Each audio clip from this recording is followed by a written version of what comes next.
Ready to go na, unit ni Sir Glenn ng Lipa City, Batangas mga kabisyo. Ang naging project, cover ng side mirror, baraso ng side mirror na stainless na rin mga kabisyo, wiper panel, pati wiper blade pinalitan na namin mga kabisyo, corner panel, grills, bumper, stainless na yung yari sa tarima natin, lower step, pasok tayo sa loob, upholstery, matting, ceiling mga kabisyo, pinalitan na rin yung parang alfombra, design siya.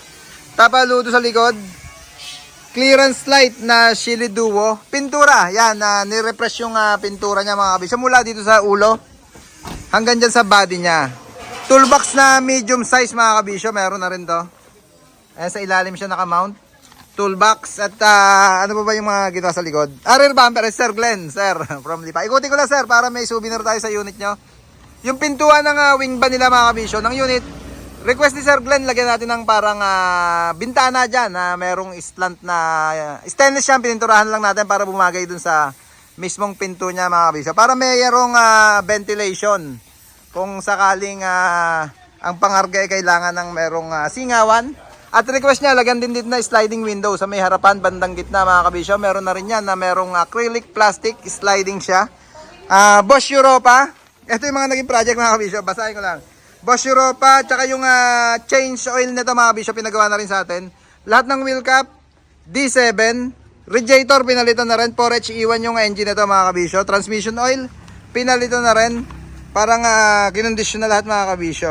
Chinek na natin dito yung dapat palitan dyan sa unit ni Sir Glenn. Ito yung step, balik tayo sa rear bumper natin mga kabisyo. Channel bar siya na binalutan na stainless.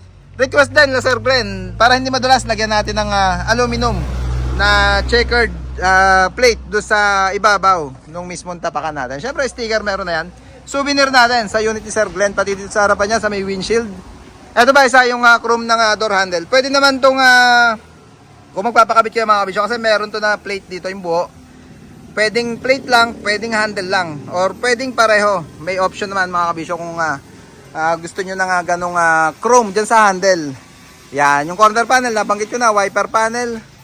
Side mirror, yung chrome, okay na rin. Pati yung baraso niya. Ito yung sinasabi kong sticker natin sa harapan. Pag nakita kayo ng ganyang unit, ng ganyang sticker, galing sa tarima natin. Pasok ulit tayo sa loob mga kabisyo. Meron pa siya kasing pinapalitan dito.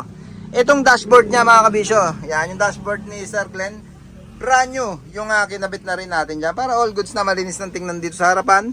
Or sa loob, pati mating nga niyan. Sabi ko kanina, upholstery. Ceiling, ito yung malapitan na ceiling. Yung kaya nasabi ko parang alfombra siya, may balahibo siya.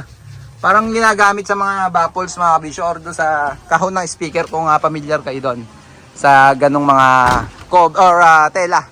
Yan, pro hop mga kabisyo, kada kanto meron yung tigi-tigisa. Hanggang likuran din niya. Yan na yung wing van body ni Sir Glenn. 4HE1 na 6 stud. Ganda nung unit, sariwa na ulit mga kabisyo. Fresh na naman. Ito yung D7, D5 natin. Yan, yung D5, ulitin natin, D5 toolbox, clearance light dito sa gilid, tapaludo. Yan, sa harapan naman, yung mga chrome natin dyan, bracket ng side mirror, chrome ng side mirror, lower step. Sa mga pangilalim, mga preno, syempre inayos na rin, pati yung radiator nga niya, nabanggit ko na, pati mga langes ng transmission, chinek up na rin. Eto na, unit ni Sir Glenn, ready to go na. Yan, sir, nagkita kami nung last time, sir, nagkita tayo nung sa bypass ng, nung galing kami ng Lucena. Sakay-sakay namin yung 10 feet ni Sir Tagala. Kaya kita kami Sir Glenn to. Pero nandito na, yung nung time na yun, nandito na yung unit niya. Kaya all goods naman. Sabi, eto na ngayon. At pa-exit na nga. Sir, parang 16 feet ba itong haba? 16 feet. Yan, 4HE1 na wing van body mga kabisyo. Unit ni Sir Glenn ng Lipa City, Batangas. Sir, thank you po for trusting Team Kabisyo. Yeah.